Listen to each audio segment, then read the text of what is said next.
क्या मांगा, इसके कुछ वीडियोस मैंने देखे हैं। वाह।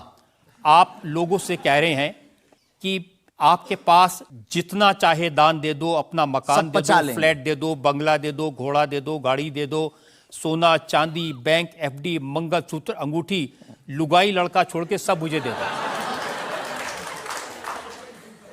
ये हमारा डिस्क्लेमर रहता है दरबार के पहले का। लोगों को जो भावनाएं रहती हैं कि गुरु परंपरा के लोग और साधु लोग दरबार इसलिए लगाते हैं, भगवान को इसलिए रखते हैं कि ये कमाई का जरिया बनाते हैं। और हमने अपने दरबार में बैनर लगा करके, वो माइक पर ठोक करके बोलते हैं कि यहाँ किसी भी प्रकार का शुल्क, फीस, दक्षिणा नहीं लगता। पर अगर तुम शिष्य मानते हो अपने आप को और हम गुरु हैं, तो गुरु परंपरा के नाते अगर कुछ भी तुम दे दो, अगर आप भी इंडिया टीवी का ये हाउस हमारे नाम करें,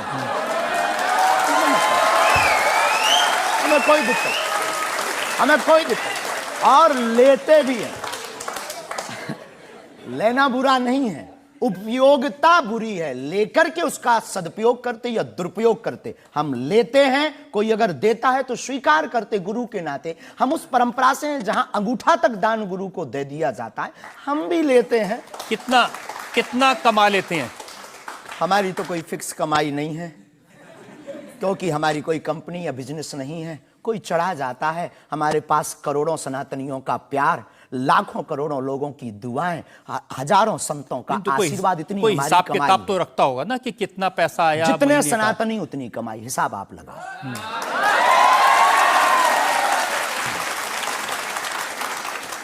ज्यादा बातें इसलिए होती हैं कि आप जो स्टंट करते हैं पब्लिसिटी के लिए, आप ऐसी ऐसी बातें कह देते हैं।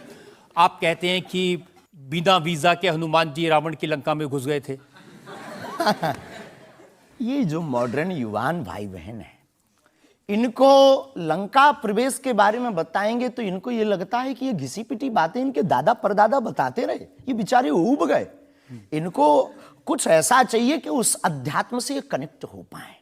और जैसे रावण ने मुझसे फोन पे बात की। हाँ बिल्कुल, हम वही बोलने ही वाले थे। लगता है आज हमारी शक्ति आपके पास पहुंच गई। तो हमें आपको समझाना है, रावण से फोन का बात का मतलब सबके अंदर रावण बैठा है। कोई ऐसा दुनिया में नहीं जो गलत कृत्य देख रहा, गलत कर रहा और सच जानते हुए चुप है, वो रावण की दृष्टि का आदमी। तो हनुमान जी लंका गए, इसको इन युवानों को कैसे जोड़े? इन्हें तो वीजा, पासपोर्ट, फॉरेनर ये शब्द पता है। तो इनसे कनेक्ट करने के लिए हमारा अध्यात्म इतना विशाल और इतना अथाह है कि उसमें कुछ भी आप डाल दो वो आप सोच रहे हैं कि आपको अध्यात्म पता है, इनको नहीं पता। इस देश की जनता को आपसे ज्यादा अध्यात्म पता है। ऐसा हमने नहीं कहा। हाँ। हमें अपने हिसाब का पता है, उन्हें अपने हिसाब का। वो अपने में श्रेष्ठ हैं, हम अपने में अपने जो कोशिश कर रहे हैं विद्यार्थी। हमने ऐसा कभी नहीं कहा कि हम श्रेष्ठ हैं, और ये आरोप हमें नहीं लगता कि ठीक है। आपका ये कहना कि मेरे पास एक गधा है जिसमें वाईफाई है और वो प्लेन में भी वाईफाई चलता है, ये मजाक की बातें नहीं है।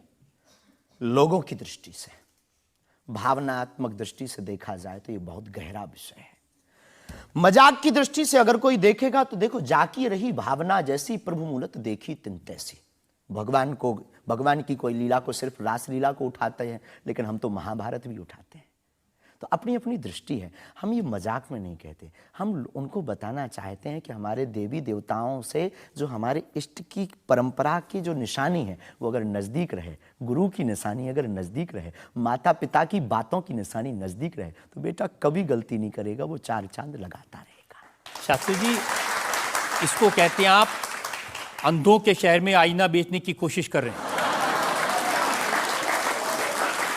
ऐसा हमारा भाव नहीं है, अपितु हमारा भाव ये है कि उस केवल वाईफाई को हम बताते नहीं, उसकी महिमा भी बताते हैं, और दरबार में आने वाले लोगों को उसकी महिमा का अनुभव भी कराते हैं। तो फिर वो जो बात मजाक की है ना, वो फिर अध्यात्म, आस्था, ईश्वर से जुड़ करके नास्तिक भी आस्तिक बन जाता है। देखिए, आपको भोले भाले लोगों को बताना चाहिए कि भाई ये मैं मजाक में कह रहा हूं, विनोद हम कहते हैं, और ये मैं असल में बहुत बार बोलते हैं विनोद हम कर रहे हैं, हम बहुत बार बोलते हैं। अब कोई हमारे विनोद को सीरियस ले ले तो वो उसका निजी अनुभव